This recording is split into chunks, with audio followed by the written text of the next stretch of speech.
आज की बात। स्वागत।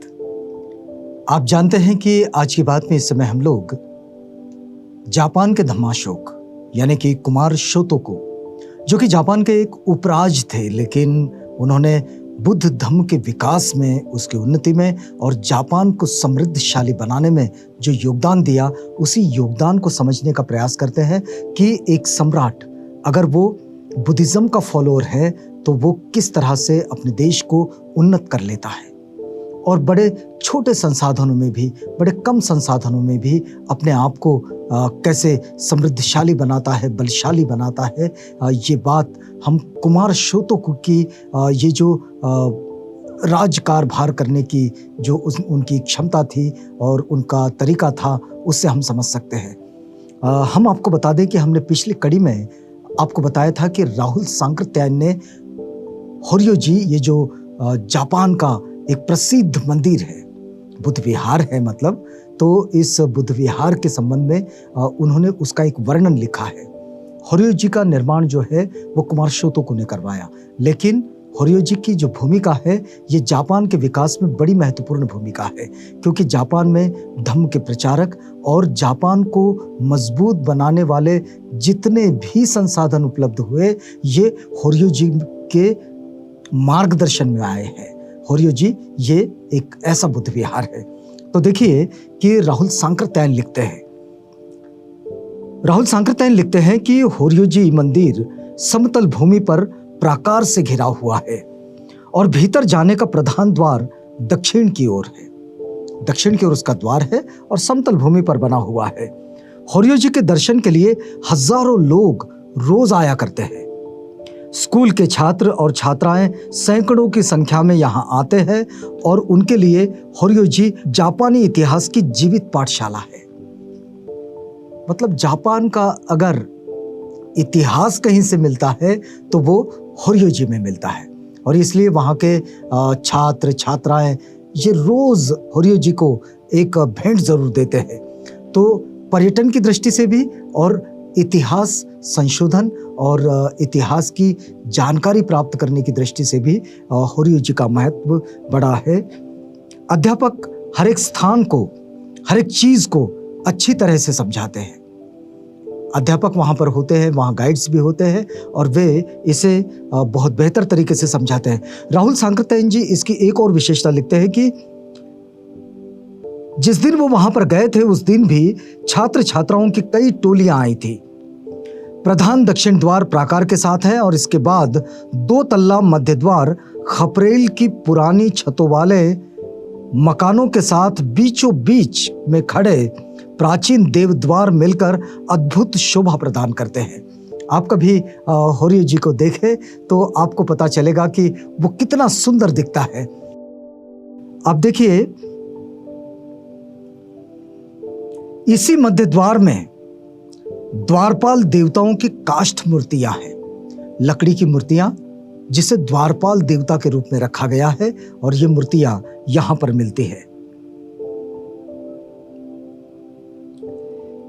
यह द्वार 8वीं सदी के आरंभ में बना था। मूर्तियां भी उसी समय की होगी। अब जब द्वार बना था तभी मूर्तियां बनाई गई, तो मूर्तियां भी उसी समय की होगी ऐसा माना जाए। इसके रोम रोम में अपार शक्ति दिखाई देती है। उस पूरे दरवाजे के, वो जो पूरा द्वार है जिस पर द्वारपाल बने हुए हैं, उसको अगर हम लोग देखें तो बड़े शक्तिशाली लगते हैं। रंग और पेशियों की प्रबलता दिखलाने में कमाल किया गया है। पेशियों की जो प्रबलता है उनको दिखाने में बड़ा बारीक नक्शकाम किया गया है। उस नक्काशी को अगर देखें तो ऐसा लगता है कि रोम रोम खिल रहा है। मध्य द्वार को पार कर हम जब प्रधान आंगन में पहुंचे, जिसमें कि प्रधान देवालय खड़े हैं, मध्य द्वार से जब पार कर अंदर जाते हैं तो वहां बीच में जब देखते हैं तो वो मध्य प्रधान देवालय है। बाईं ओर 5 तले का स्तूप है, 5 तले का स्तूप बाईं ओर, और दाहिनी ओर अत्यंत पवित्र प्रधान देवालय है। राहुल सांकृत्यायन जी लिखते हैं कि हमें पहले प्रधान देवालय में पहुंचना था। पथदर्शक हमें पहले पूर्व की ओर एक बरामदे में लेकर गए। वहां हमें कपड़े का साफ स्लीपर पहनने को दिया गया। स्वच्छता की दृष्टि से भी देखिए, इतना पुराना बुद्ध विहार है, लेकिन उस बुद्ध विहार को अभी तक बेहतर रखा गया है। तो यहाँ प्रदूषण की दृष्टि से भी चीज़ों को संभालने की बड़ी ज़रूरत होती है। और आप देखिए कि जापान तब से अब तक बड़ा ही इसके प्रति सचेत है कि ये चीज़ें सहज कर रखनी चाहिए, वरना बहुत सारे लोग ऐसे हैं कि जो अपने बुजुर्गों की चीज़ों का कभी उतना ख्याल नहीं रखते जितना रखना चाहिए, लेकिन जापान ने वो रखा है। और होरियो जी को अगर हम देखते हैं तो राहुल सांकृत्यायन जी लिखते हैं कि जब हम मुख्य द्वार की ओर, प्रधान देवालय की ओर जाना चाह रहे थे तो हमें एक बरामदे में लेकर जाया गया, और जहाँ बरामदे में हमारे कपड़े, हमारी चप्पल उतार कर हमें वहाँ कपड़े की चप्पल दी गई, ऐसा वे कहते हैं। और फिर देखिए, जिनके पैरों में बूट थे उन्हें उससे ढांकने वाला कपड़े का गिलाफ मिला। और जापानी बौद्ध मंदिरों में जूते लेकर जाना अच्छा नहीं समझा जाता। ये वहाँ की परंपरा भी है कि जापान के जो बुद्ध मंदिर है वहाँ जूते लेकर जाना अच्छा नहीं समझा जाता। और यही बात उनके अपने अलग ढंग से सजे घरों के बारे में भी है। उनके घरों में भी वे बाहर से जूते पहनकर अंदर नहीं जाते। ये उनकी अपनी परंपरा है। ये परंपरा कमोबेश भारत में भी हमें देखने को मिलती है। हमारे यहाँ भी यही परंपरा चलती है। हो सकता है कि ये परंपरा यहीं से वहाँ गई हो, या फिर उसको देखकर हम इन चीज़ों को वहीं से समझे हों। अब देखिए कि बुद्ध धर्म के साथ साथ शोतोकु ने स्थानीय विचारधारा और विश्वासों का भी आदर किया। ये बौद्धों की विशेषता होती है। बौद्धों की विशेषता ही है ये कि बौद्ध अपनी विचारधारा के साथ साथ अन्यों की विचारधारा का भी सम्मान करते हैं, भले ही वे उससे सहमत हो या ना हो।